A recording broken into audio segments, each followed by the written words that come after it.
હર હર મહાદેવ બધાને જ મારા હર હર મહાદેવ. આજે 12 જ્યોતિર્લિંગ અને 4 ધામનો ટોટલ 67મો દિવસ છે. અહીંયા હું ઘણો રોકાણો વારાણસીની અંદર. પ્રોપર મેં આરામ લીધો છે. ઓછામાં ઓછા હું અહીંયા 5 દિવસ રોકાણો છું. એટલું બધું ફરેલો નથી હું, બસ મને રોકાવાની ઈચ્છા થઈને હું રોકાઈ ગયો હતો. ને આજ તારીખ, ચાલ ભાઈ ચાલુ થઈ જા.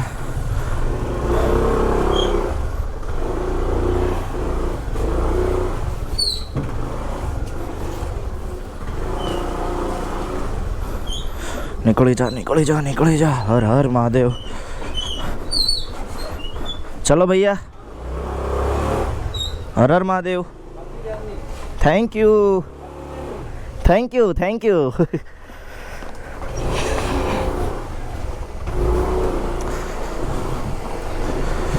ચાલો ગાડી નીકળી જશે આજે એવું લાગે છે મને. અરે ની જાતને નાની નાની ગલીઓ હોય ને બહુ બીક લાગે.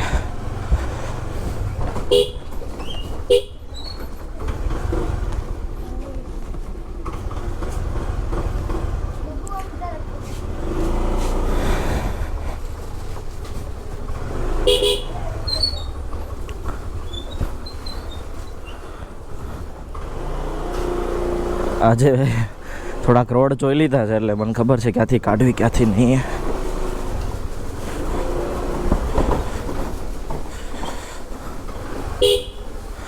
आपकी है,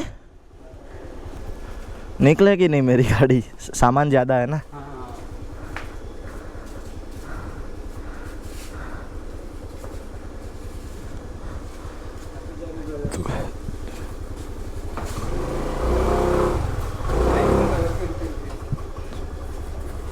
अंदर डाल दीजिए तो भी चली जाएगी.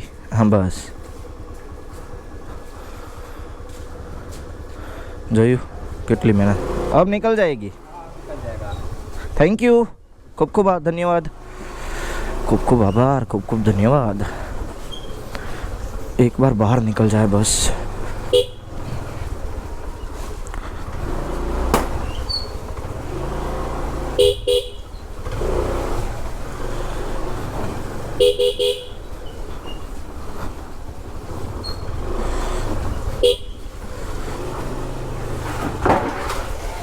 सॉरी भैया.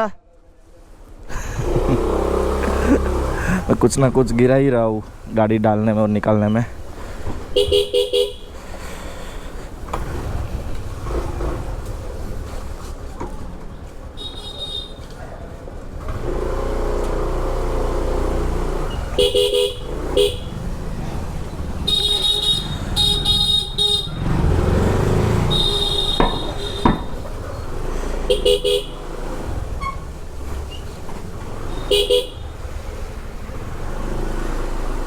चलो અત્યારે એટલી મહેનત નથી કરવી પડી. નીકળી જશે. ઘણી બીક લાગે હા આમાંથી ગાડી કાઢવી એટલે. આપણે રોજનું ન હોય ને.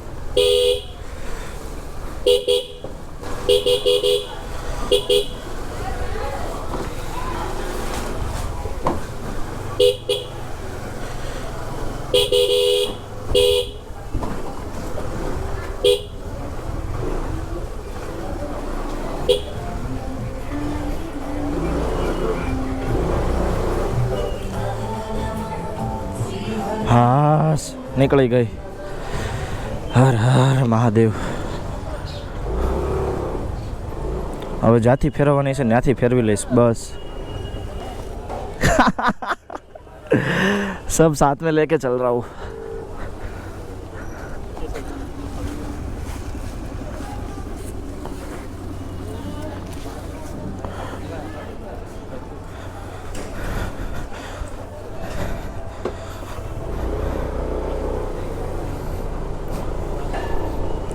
Nice.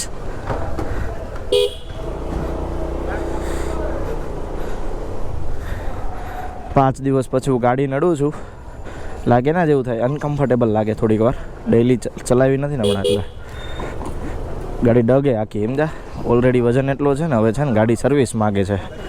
પણ હું સર્વિસ હવે હરિદ્વાર જઈને કરાવીશ.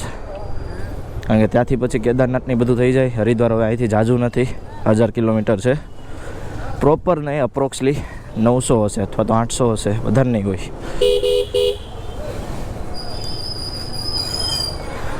તો આજનું ડેસ્ટિનેશન છે આપણું અયોધ્યા, રામ જન્મભૂમિ, શ્રી રામ જન્મભૂમિ અયોધ્યા આજનું ડેસ્ટિનેશન છે. મારે પહેલાં સર્ચ મારવું પડશે નિયર બાય પેટ્રોલ પંપ, પછી આગળનું, કારણ કે ગાડીમાં પેટ્રોલ ચોરાઈ ગયું છે. कहाँ जगह है भैया? नहीं नहीं नहीं नहीं सॉरी. अरे बट आप देखो तो सही सामान कितना है.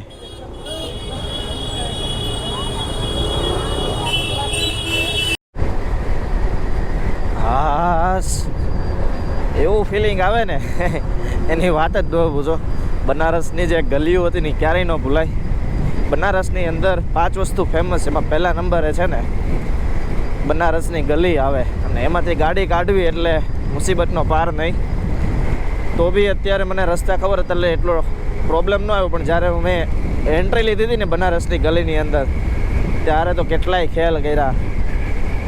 એક બાનું દૂધનું કેરેટ જે હતું એ હેઠું નાખ્યું, એક નહીં આખી લાઈન હેઠી નાખી દૂધના કેરેટની. ઘણાના નુકસાન કર્યા. મેં મારા ખુદના જે રેન કવર છે બંને રેન કવર ફાડી નાખ્યા છે, નવા મંગાવવા પડશે મારે સુરતથી. ઘણું બધું થયું એમ સમજો ને, ઘણું બધું. આયલા રાખે, મજાની લાઈફ, મોજ આવે એ થાય. અને બનારસની અંદર તો જલસો પડી ગયો એમ કહું ને તોય ચાલે. એક પ્રોપર આરામ થઈ ગયો. 5 દિવસ રોકાણો, એમાંથી 2 થી 3 દિવસ તો હું સૂતો જ રહ્યો છું ત્યાં. એ થાકોડો હતો એ થાકોડો મેં ઉતાર્યો ત્યાં. અત્યારે મસ્ત આપણી રામ જન્મભૂમિ એવી શ્રીરામના મંદિરે જાઉં છું, અયોધ્યા. જો કે કાશી વિશ્વનાથથી 250 કિલોમીટરની દૂરી પર છે ને હાલ હવે 185 કિલોમીટર રહ્યું છે, એટલે 4 કલાકનો રસ્તો છે. 1 વાગે પૂગવાનો મારો ટાર્ગેટ છે. 1 વાગે હું પહોંચીશ. આવો હાઈવે હોય ને એટલે મજા જ આવે. એક વસ્તુ છે, આપણે સુરતની અંદર ઇન્ડસ્ટ્રી મોટી મોટી રહી ને એટલે તમને ટ્રક બહુ જોવા મળે હાઈવે ઉપર. અને અહીંયા તમને છે ને એક ટ્રક ન જોવા મળે, 4 વ્હીલું 2 વ્હીલું. ને સવારનો નીકળો ત્યારથી મને એક 2 વ્હીલ બી ભેટો નથી થઈ, બહુ ઓછી. સામે જે આવવાનો રસ્તો છે ને એમાં મળી, પણ આમાં નથી.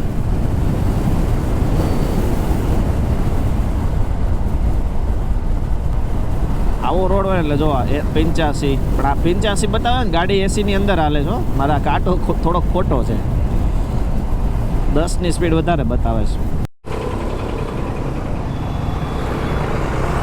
લખનઉ સિટી, ભાઈ લખનઉ પહોંચી ગયા આપણે તો. લખનઉ મને જોવા દો તો આ રોડ ક્યાં જાય છે ને હું છે ને હું નહીં.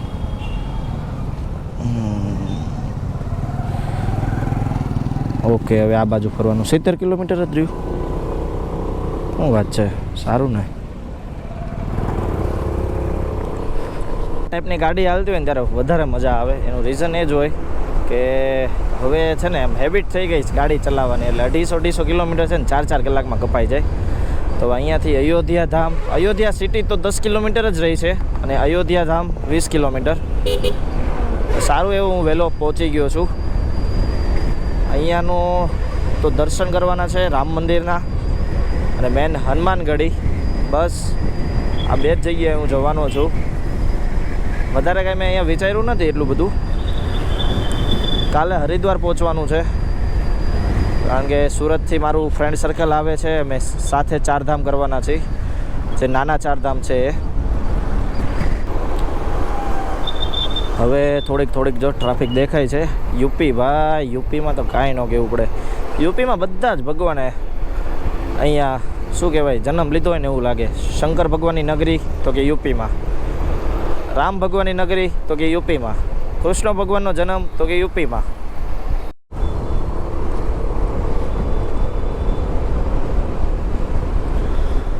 ફાઇનલી જો પહોંચી ગયા આપણે આપણા રામ મંદિર, મેન રામ મંદિર અયોધ્યા.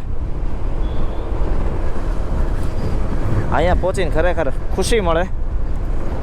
કેટલી લડાઈ થઈ છે આ મંદિર માટે. આપણે કેટલું બધું ગુમાવવું પડ્યું છે. આપણા જે રામ મંદિર માટેના જે શહીદો છે કેટલા બધા. જ્યારે બાબરી મસ્જિદ તોડવામાં આવી ત્યારે કંઈ નાનું મોટું તો થયું નહોતું, ઇમરજન્સી કરી દેવામાં આવી હતી, એવી હાલત થઈ ગઈ હતી દેશની.